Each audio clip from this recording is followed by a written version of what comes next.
Hey, sons and daughters. I want to talk about something that you might want to consider while you still have time. I want to talk about the scariest place for an estranged child to be,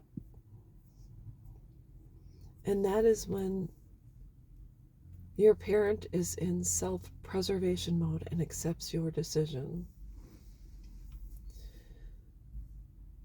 If you're a parent like me, I metaphorically started to change the locks on the door to my home and heart. Initially, it's just a latch, and maybe it's a lock where the child still has a key. Eventually, it becomes a deadbolt, and then we seal it up. This is how we protect ourselves and our hearts. All children believe that their parent, mom or dad, will always be there for them, and I'm letting you know initially, a lot of us feel that way. I would never abandon my child. I have to be there for them. I have to sit by the phone, wait for them to call, and if they knock, I'm going to let them in and kill the fattened calf, which is the story of the prodigal son. And we do tend to keep our hearts soft initially, and our hearts, I think, will always be soft in a way, somewhat pliable.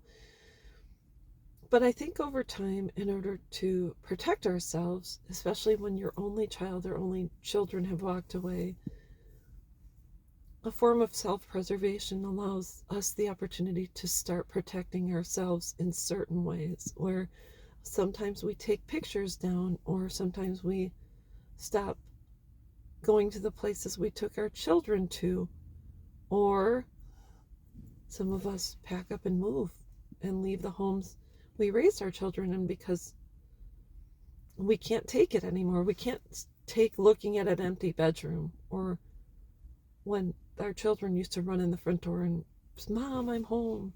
Sometimes it is, sometimes we have to move on. And that happens with the loss. If you owned a home with a spouse and they pass away tragically, sometimes we have to establish a new residence in order to not be consistently reminded of what we've lost. And so, although your parent may have a pliable heart for a while, I'm going to ask you if you have loved your mom and said she was the best mom ever, etc. How will you feel if you want to reconnect with a parent? It's the holiday. You pull up in front of your parents' home and you look in the house and you see your mom or dad celebrating with other people and that they are happy again. And that they have found peace and contentment without you in their life. That they've created a new world, a world you're not familiar with. They have different artwork on the wall, or they have a different sofa, and they have flowers up front, and they started a garden, and they never gardened before. And you see the people in the house are strangers to you because mom or dad has gathered new folks that they consider family, and maybe new friends and new relatives.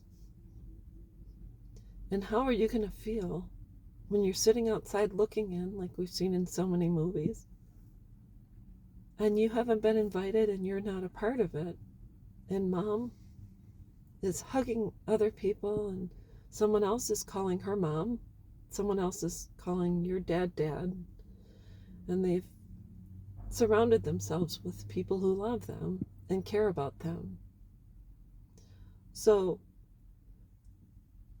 your parents' heart is pliable and open for a certain amount of time. And then, just like you go through a breakup, you have to protect yourself, and you begin to adjust without that person. It's the same thing. If you've never had a broken heart, you may not understand, because one day you might. But I just want to say, don't wait until it's too late. Your mom or dad, for a certain time, is still open to welcoming you in their front door. But don't wait. Don't wait too long. You don't want to be the outsider if you really would like a way back in. So anyways, that's all I've got. I hope this helps someone. Life is too short. If you're not able to reconcile, at least write a letter or communicate with your mom or dad what you need in order to move forward with them. And if they are ready, willing, and able, give them an opportunity. I mean, we're all human. Each one of us has fallen. And each one of us deserves a second chance. Not everyone. Most of us. So anyways, that's all there is to it. And I'll be back.